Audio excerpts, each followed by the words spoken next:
What's up, y'all? Welcome back to Mental Groove. Tonight's calls focus on something many women talk about but few fully apply: standards. Two women agree that fitness, femininity, and self-discipline matter when it comes to attracting high-value men, but Kevin Samuels makes it clear that timing, execution, and honesty change everything. Hello. Hi, Candace. How are you? I'm great. How are you? How old are you? I'm 35. Great. What should black women have to do to get a high-value black man? I think they should definitely be within their weight range. I think that they should also, take cooking lessons if necessary, and you also want to make sure that different types of health foods. Are you married or are you single? I'm actually single. I'm divorced. You're divorced? Yes. Did you do any of that stuff before you? Before your marriage? Before my marriage, no, I didn't quite know about all of these different things. I wasn't overweight or anything, but, just some of the things like etiquette I didn't know about. But, I was never like really rude or anything of that nature. But yeah, some of these things I actually did not do. But, as time has gone on, I've realized that they're very beneficial, not only to the man, but also yourself. Okay. So you have any children? I do. I have a daughter. One daughter. And why'd you and your husband split? So we got married right out of. Now remember, I got a lot of people. I just need to get to the meat of it. Got it. We got married right out of high school, and I guess as time went on, he decided that he wanted to explore his things. Who filed for divorce? He did. Okay. And you're 35? Yes. Do you hope to remarry? I do. Well, depending on the kind of man you want, I hope you get an understanding of what it's going to take to get him out of tonight's broadcast. Because for what I'm gathering from you, even when you got married early, we haven't taught black women that they should have to do anything to be with a black man except be. So if that's the standard, then you can't be surprised when black women are getting men who are substandard. See, I'm about to tear the roof off because we told the story one way, that there ain't no good black men out here. And well, no, wait a minute. There are good black men out here. There are black men who are 51% are single and childless, 64% are in the middle class. So what kind of reward is that to a man who's done these things? And sadly, black men and black women, even just from a standpoint of looks, are very far apart. So next up, we're going to go to, all right, go ahead, Crystalline, you can unmute yourself. Hi, Kevin. Hey, what's going on? I'm so excited to talk to you. I've been watching from the clouds for a long time. You have such a classy show and you're so respectful. And I am actually learning from you. Really? What are you learning? Yes, I am. Just how to set up a live stream so that it runs smoothly, how you set the mood, the music, the way that you present yourself, the way that you manage your callers. These are all things that I've just been noting and really appreciating. So, well, thank you. Now, obviously you come from what would you call it? Because they call it the swirl community as far as I know. What would you call it?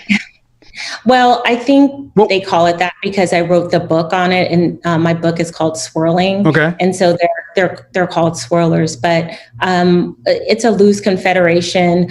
I have a little bit of a different meaning. If you want me to. Well, how about this? Because I know that there are a lot of black men who have harsh criticisms and critiques of yours. Absolutely. I've watched some of your broadcasts. I don't tend to have harsh criticisms. Now, I think that here's the thing. Here's what I like to know. What should a woman have to do to get a high value man? I'll ask you that question. That's a question I think that would be fair to ask you. Okay, I actually made a list while you were talking. So here's the thing. I absolutely agree that women and since we're talking about Black women should be fit. I agree with you that the majority of Black women are overweight, and it's a problem. I've also come into roadblocks teaching my followers about this and telling them about this, to the point where I've had to sort of back off from it. There's a lot of Black women. Let me now, for those who aren't familiar, I want to be clear. Are you saying you're getting pushback from women, even if they're talking about IR dating, about fitness? Absolutely. Now, see, I that's probably surprising to a lot of brothers. Yeah. No, it is. I mean, and that's not to say that Black women who are interracially married aren't finding men to marry of other races when they are plus size. But I always tell people, you have more options when you are visually appealing, because men are visual.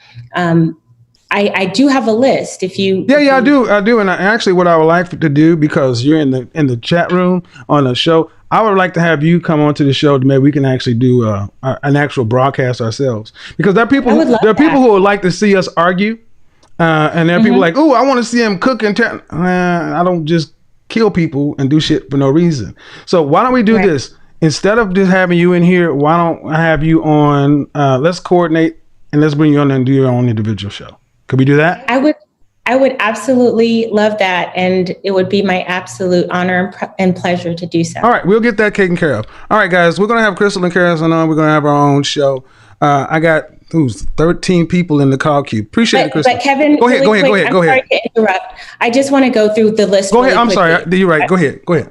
I promise I'll be quick. So I agree with you that women should be fit, but they also need to know what femininity is. So there are 4 aspects of femininity. There is the courtesan, which is the sexy, sultry, sexual part of being feminine that make men go crazy.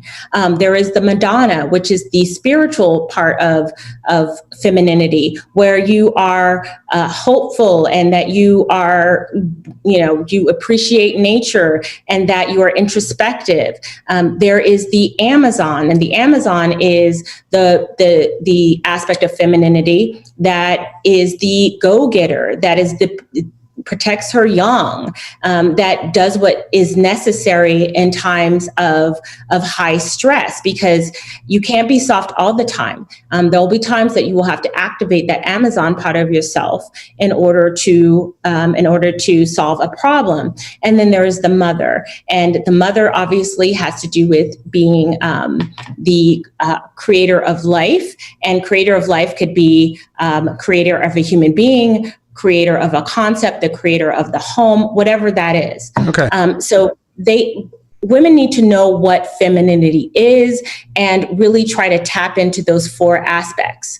I also think that Black women need to know that they have options. Now, Kevin, you're in Atlanta, and you're a very good-looking man. You're respectful. You are definitely high value. But what happens is that when Black women are on this myopic focus of trying to get the IBM, then there becomes an imbalance. And so what I teach Black women is that they should expand their options to all men, including Black men. And it has a twofold benefit in that you have more opportunities because you're fishing in different ponds, but also it changes your energy from an energy of scarcity and desperation to seeing what else is out there. Despite what other people think, I'm not pushing white men on anybody. I'm saying to expand your options. And the reason why I'm on this call with you right now is because of how I've actually observed you for many, many weeks. And so I know where you stand on things. And so I felt like this was a safe place for me. And I want to also say that thank you for granting me the the wrench, because I know it was done to protect me, and I appreciate that. The next thing is to maximize her assets. So you're an image consultant. I am a style coach, which is pretty much the same thing. So whatever you're working with, you maximize it. You make sure you know your body type, your style personality, your best colors. Be well-mannered, understand the rules of etiquette and protocol. This is very, very important, because when you're talking about interacting with high-value men, you're going to be put in places where you are going to be observed by his friends and his colleagues, and you need to be poised. You need to feel comfortable and confident. And so I mean that's basically it. So, and we can get you back on so you don't have to feel rushed. So okay, we can get you back on, but I want to make sure I heard it was the courtesan, the Madonna, the Amazon, and the mother. Yes. Okay. All right. So let's do this. Let's coordinate via email and try to get you on as soon as possible to follow with this show, because there is a difference, and I think what you have to bring to the table is important, because I do what I do, but I will never try to teach a woman femininity and all the other stuff. Completely out of my lane. But thanks for coming onto the show. Okay, and you're more than you. welcome. And you will still have your wrench in the chat room, because I know how people get down. Okay. Thank you so much, Kevin. No problem. Love Bye-bye. Thanks, Crystalline. Bye. Let me make something clear, guys. I think you guys need to remember who I am. If you're a competitive man, nothing she said should interfere with you. If you're a singularly competitive man and you're a singularly competitive woman, I've said it at the end of the day, I want you to become the best version of yourself, and then make yourself available to all the people out there who are competitive. If your preference is to be with black people, then you should get the best black man, best black woman available to you. See, the problem comes in relationships where people feel like they're settling, and we have too much underachievement and too much mediocrity on both sides. So yeah, we're going to have the broadcast. There will probably be some things we agree on, some things we don't agree on. Everybody will probably get everything they want to on the show. But here's the thing. You get nowhere in the world without being able to hear opposing views, listen to somebody who you may feel is on the other side, and find some common ground. We don't have to agree on everything, but if you're talking about helping men become the best version of themselves, women becoming the best version of themselves, and getting overall better outcomes, I don't really see a downside with any of that. The first caller admits she understands the rules, now staying fit, developing domestic skills, and aligning with what men value. But Kevin points out the uncomfortable truth. Learning the game after divorce doesn't reset the market.